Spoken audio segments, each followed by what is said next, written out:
प्यारे बच्चों, सुप्रभात।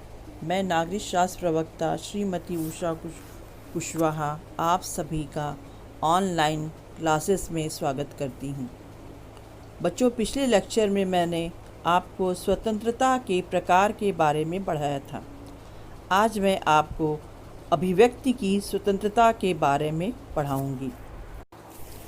अभिव्यक्ति की स्वतंत्रता का अधिकार लोकतंत्र का मौलिक अधिकार है। जीवन का अधिकार अथवा गौरव से जीने का अधिकार तंत्रीय प्रणाली से ज़रूरी अधिकार है। व्यक्ति गौरवमयी रूप से अपना जीवन निर्वाह तभी कर सकता है यदि उसे अपने विचारों को कानूनी सीमाओं में रहकर प्रकट करने की स्वतंत्रता प्राप्त हो। यदि व्यक्ति को विचार प्रकट करने की स्वतंत्रता प्राप्त नहीं होगी तो लोगों के चिंतन करने की स्वतंत्रता का व्यावहारिक उपयोग नहीं हो पाएगा। व्यक्ति चिंतनशील प्रणाली है। चिंतन करना उसके व्यक्तित्व का एक आवश्यक भाग है। इसलिए लोकतंत्र में स्वतंत्रता को इस प्रणाली का स्तंभ माना गया है। स्वतंत्रता में ही अभिव्यक्ति की स्वतंत्रता का अधिकार शामिल है। अभिव्यक्ति की स्वतंत्रता को व्यावहारिक रूप देने के लिए मौखिक रूप से विचार प्रकट करने और लिखकर प्रेस के माध्यम से विचार प्रकट करने की स्वतंत्रता उपलब्ध होना आवश्यक है। अभिव्यक्ति की स्वतंत्रता पर मिल के क्या विचार हैं, ये आपको अब हम जानकारी देंगे। 19वीं सदी के ब्रिटेन के एक राजनीतिक विचारक जिनका नाम था जॉन स्टुअर्ट मिल ने अभिव्यक्ति तथा विचार और विवाद की स्वतंत्रता का बहुत ही भावपूर्ण पक्ष प्रस्तुत किया है। अपनी पुस्तक ऑन लिबर्टी में उन्होंने 4 कारण प्रस्तुत किए हैं। प्रथम कारण यह है कि कोई भी विचार पूर्ण रूप से गलत नहीं होता। जो हमें गलत लगता है उसमें सच्चाई का तत्व होता है। दूसरा कारण पहले कारण से ही संबंधित है। सत्य स्वयं में उत्पन्न नहीं होता, सत्य विरोधी विचारों के टकराव से उत्पन्न होता है। तीसरा कारण विचारों का यह संघर्ष केवल अतीत में ही मूल्यवान नहीं था, बल्कि हर समय इसका सतत महत्व रहा है। चौथा कारण हम इस बात को लेकर भी निश्चित नहीं हो सकते जिसे हम सत्य समझते हैं वही सत्य है। कई बार जिन विचारों को किसी समय पूरे समाज ने गलत समझा और दबाया था, बाद में वे सत्य पाए गए। स्वतंत्रता की रक्षा किस प्रकार की जाती है या स्वतंत्रता के रक्षा कवच क्या हैं, इन विधियों के बारे में आपको जानकारी देंगे। सबसे पहली विधि है विशेषाधिकार विहीन समाज की स्थापना। स्वतंत्रता की सुरक्षा उसी समय संभव है जबकि समाज में कोई वर्ग अथवा समूह विशेषाधिकारों से युक्त नहीं होता है तथा सभी व्यक्ति एक दूसरे के विचार का आदर तथा सम्मान करते हैं। व्यक्तियों में ऊंच नीच की भावना स्वतंत्रता का हनन करती है। यदि समाज में कोई विशेषाधिकार युक्त वर्ग होता है तो वह अन्य वर्गों के विकास में बाधक बन जाता है तथा दूसरे वर्ग अपनी सामाजिक व राजनीतिक स्वतंत्रता का उपभोग नहीं कर पाते हैं। दूसरा जो सुरक्षा की विधि है स्वतंत्रता की, वह है अधिकारों की समानता। अधिकार व्यक्ति की स्वतंत्रता के द्योतक हैं। जिस समाज में व्यक्तियों को सामाजिक व राजनीतिक अधिकार प्रदान नहीं किए जाते हैं, उस समाज में नागरिक स्वतंत्रता का वास्तविक उपयोग नहीं हो पाता। यदि अधिकारों में समानता नहीं होगी तो स्वतंत्रता का उपभोग नागरिक नहीं कर सकेंगे। स्वतंत्रता को सुरक्षित रखने का तीसरा उपाय जो है राज्य द्वारा कार्यों पर नियंत्रण।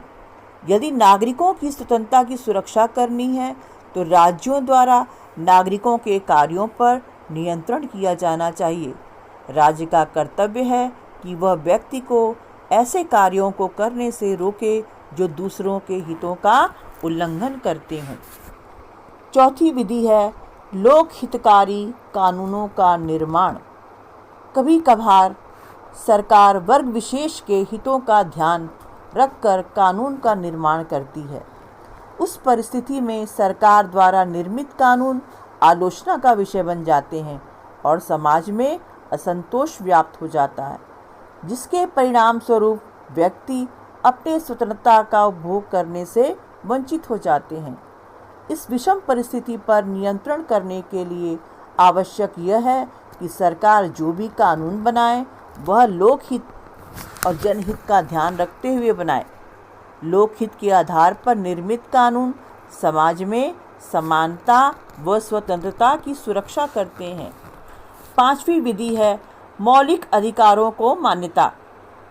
विभिन्न प्रकार के अधिकारों के उपभोग की सुविधा का होना ही स्वतंत्रता माना जाता है।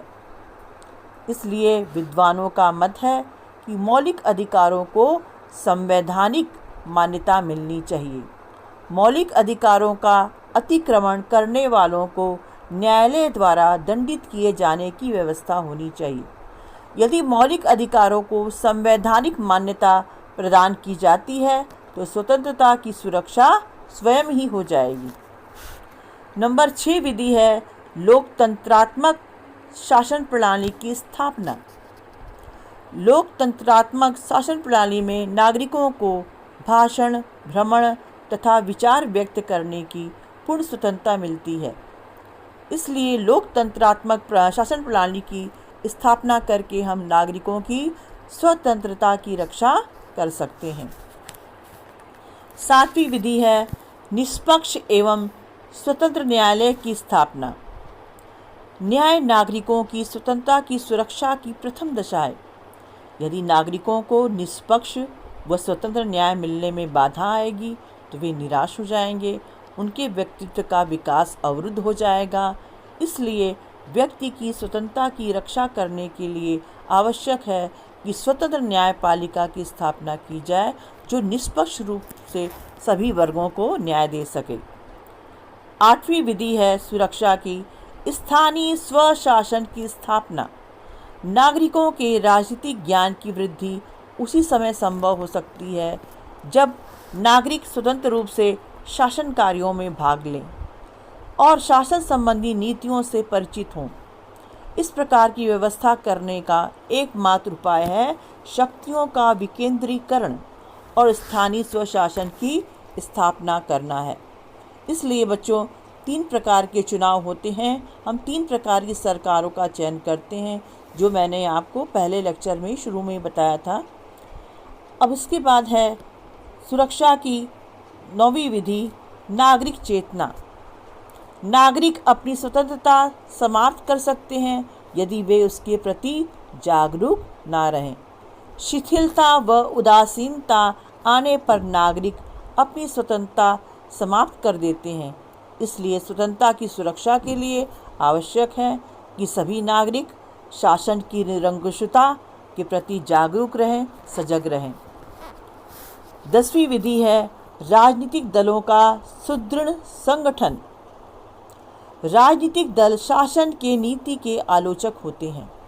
यदि सरकार नागरिकों की स्वतंत्रता पर कुठाराघात करती है तो राजनीतिक दल सरकार के विरुद्ध जन क्रांति कराकर शासन सत्ता को परिवर्तित करते हैं। इस संबंध में लॉस्की का कथन है, राजनीतिक दल देश में निरंकुशता से हमारी रक्षा करने के सर्वोत्तम साधन हैं। नंबर 11 विधि जो है प्रचार के साधनों की प्रचुरता। स्वतंत्रता के प्रति नागरिकों को जागरूक बनाए रखने के लिए देश में प्रचार तथा प्रसार के साधनों की प्रचुरता होना आवश्यक है। इनके माध्यम से नागरिकों को राजनीतिक क्षेत्र में जागृत रखना आसान होता है। स्वतंत्र एवं निष्पक्ष प्रेस के माध्यम से ही नागरिकों में स्वतंत्रता के प्रति चेतना और जागरूकता उत्पन्न की जा सकती है। नंबर 12वीं विधि है संवैधानिक उपचारों की व्यवस्था। यदि राज्य या कोई व्यक्ति नागरिकों के अधिकारों का अतिक्रमण करे तो न्यायालय को हस्तक्षेप करके नागरिकों के अधिकारों की सुरक्षा करनी चाहिए। इसी को संवैधानिक उपचार भी कहा गया है, जो हमारे सभी मौलिक अधिकारों की सुरक्षा करता है।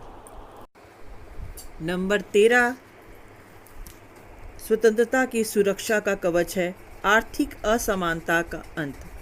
स्वतंत्रता की रक्षा के लिए आर्थिक असमानता का अंत करके आर्थिक समानता की व्यवस्था करनी चाहिए। नंबर 14 विधि है शक्ति पृथक्करण तथा अवरोध और संतुलन। स्वतंत्रता की रक्षा के लिए कुछ सीमा तक शक्ति पृथक्करण तथा कुछ सीमा तक अवरोध एवं संतुलन के सिद्धांत को अपनाना आवश्यक है। लोकतंत्रात्मक शासन प्रणाली में ये व्यवस्थाएं संभव हो सकती हैं क्योंकि इस प्रणाली में वास्तविक सत्ता का केंद्र जनता ही होती है। कोई भी सरकार जनता की इच्छाओं, भावनाओं तथा आकांक्षाओं की अवहेलना करके अधिक समय तक सत्ता में कायम नहीं रह सकती है। अतः लोकतंत्रात्मक शासन प्रणाली में नागरिकों की स्वतंत्रता पूर्ण रूप से सुरक्षित रहती है। बच्चों, मैं अब आपको लॉन्ग वॉक टू फ्रीडम जो महानतम व्यक्ति नेल्सन मंडेला ने लिखा था उसके विषय में बताऊंगी। 20वीं शताब्दी के एक महानतम व्यक्ति नेल्सन मंडेला की आत्मकथा का शीर्षक लॉन्ग वॉक टू फ्रीडम, जिसका हिंदी में अर्थ है स्वतंत्रता के लिए लंबी यात्रा। इस पुस्तक में उन्होंने दक्षिण अफ्रीका के रंगभेदी शासन के विरुद्ध अपने व्यक्तिगत संघर्ष, गोरे लोगों के लिए शासन की अलगाववादी नीतियों के विरुद्ध लोगों के प्रतिरोध और दक्षिण अफ्रीका के काले लोगों द्वारा झेले गए अपमान, कठिनाइयों और पुलिस अत्याचार के विषय में बातें की हैं। इन अलगाववादी नीतियों में एक शहर में घेराबंदी किए जाने और देश में मुक्त आवागमन पर रोक लगाने से लेकर विवाह करने में मुक्त चयन तक पर प्रतिबंध लगाना शामिल है। सामूहिक रूप से इन सभी प्रतिबंधों को नस्ल के आधार पर भेदभाव करने वाली रंगभेदी सरकार ने जबरदस्ती लागू किया था। मंडेला और उनके साथियों के लिए इन्हीं अन्यायपूर्ण प्रतिबंधों और स्वतंत्रता के रास्तों की बाधाओं को दूर करने का संघर्ष लॉन्ग वॉक टू फ्रीडम यानी स्वतंत्रता के लिए एक लंबी यात्रा था। विशेष बात यह है कि मंडेला का संघर्ष केवल काले या अन्य लोगों के लिए ही नहीं वरन श्वेत लोगों के लिए भी था। बच्चों, घर पर रहें, सुरक्षित रहें और पढ़े लिखें। साथ ही साथ कोरोना वायरस को परास्त करने के लिए अपने मोबाइल में आरोग्य सेतु ऐप तथा आयुष कवच ऐप को डाउनलोड करें। धन्यवाद।